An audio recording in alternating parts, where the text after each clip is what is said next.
Longtime DC tradition is taking its final bow. Former DC First Lady Cora Masters Barry is marking 20 years of Blacks in Wax, a production that brings history to life through local students. And after 20 years, this weekend's performance will be the last. I had the chance to speak with Ms.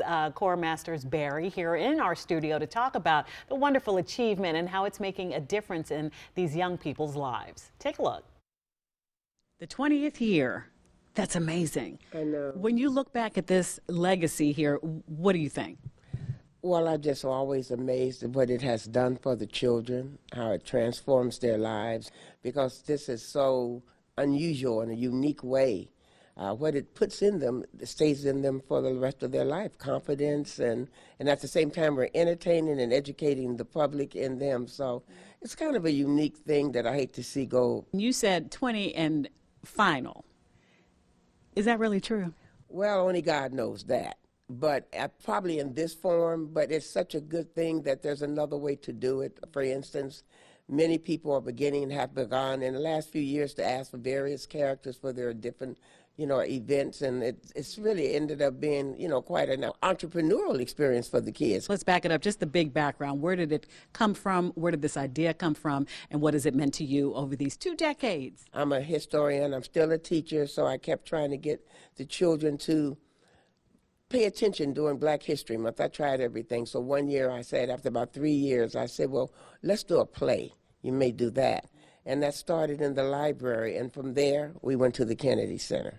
And these kids work hard. They work very hard. They learn enormous scripts. What you'll see today is just a edit of the script. And they learn and they become amazing. I hope people come to see them. This year, our theme is DC. Never done it before. It's very, very, very hard.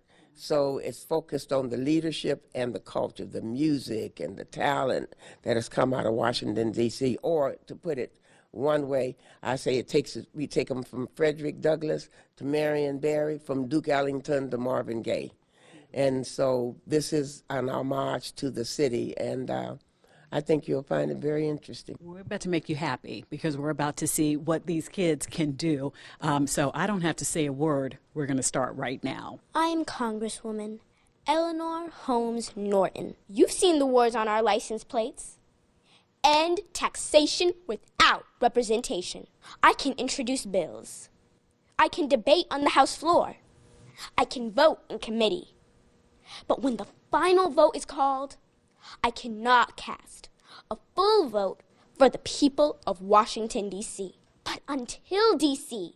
becomes the 51st state, our work is not done. My name is Marvin Gaye, and I was born in Washington, D.C., 1939. I sing love songs.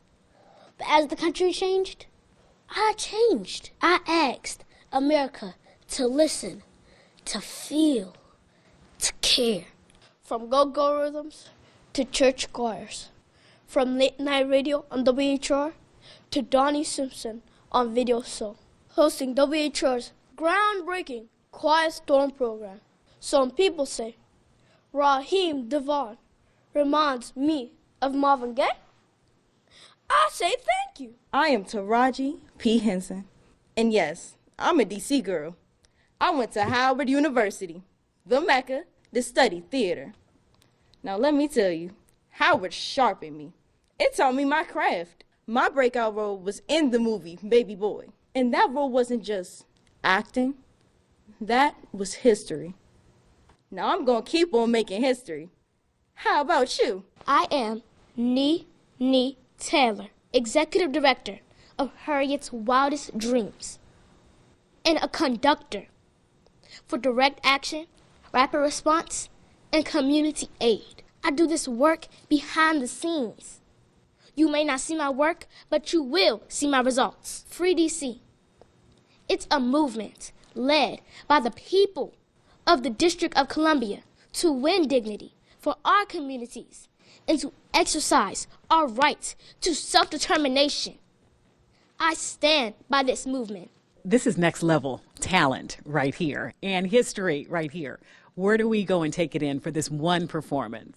For the final time, we're going to be at the Ark in Southeast Washington, 1901 Mississippi Avenue, at 6 o'clock for the museum, 7 o'clock for the vignette.